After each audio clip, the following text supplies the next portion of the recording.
The Prime Minister is poised to unleash a major shake-up of his top team to revive Labour's plunging popularity and fight back against reform.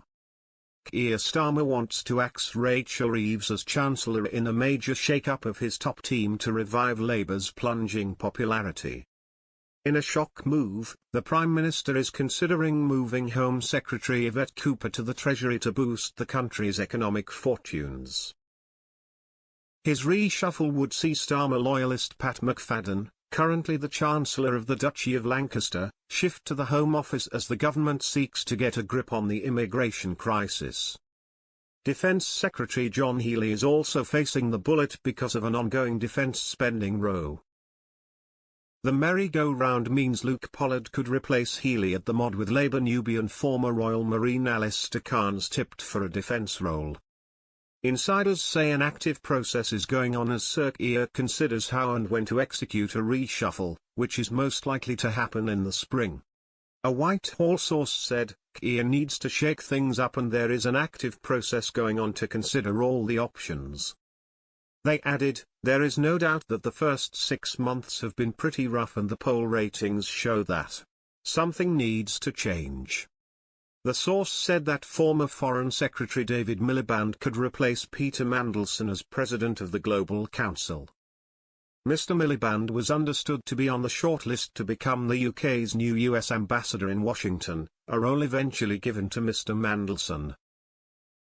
But a Downing Street source dismissed the speculation as nonsense from a fantasist.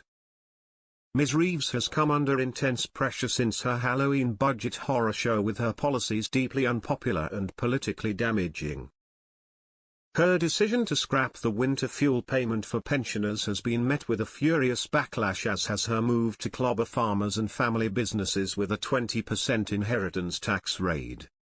The Chancellor's national insurance hike to employers has also sparked fears of a surge in unemployment this year, with some economists warning the economy should be on recession watch.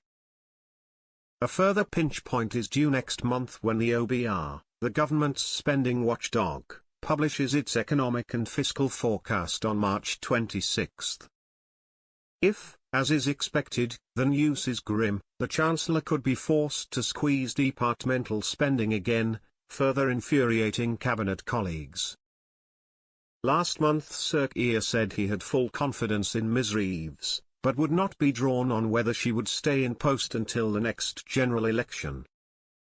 Downing Street was forced to clarify that she will stay on as Chancellor for the whole of this Parliament. The PM's official spokesperson said the pair will work together throughout the whole of this Parliament. Pressed if that meant working together with Ms. Reeves as Chancellor, the spokesman replied, yes. He said, the PM was explicit this morning. The Chancellor is doing a fantastic job and will work throughout the whole of this Parliament in delivering for working people, and has, the PM's, full confidence. Labour's big pitch to voters has been its promise to drive economic growth.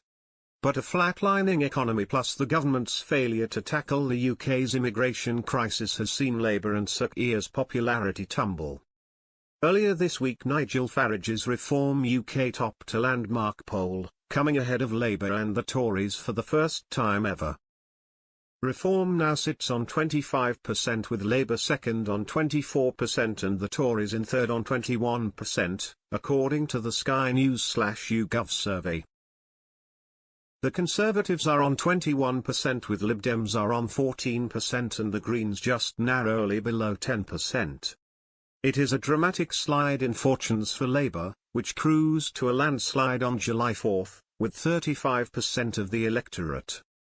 Furthermore, Mr. Farage has a net favourability rating of -27 whereas Badenoch dropped to -29 this month. The Prime Minister is less popular than both his main rivals with his net favourability rating now as low as -36.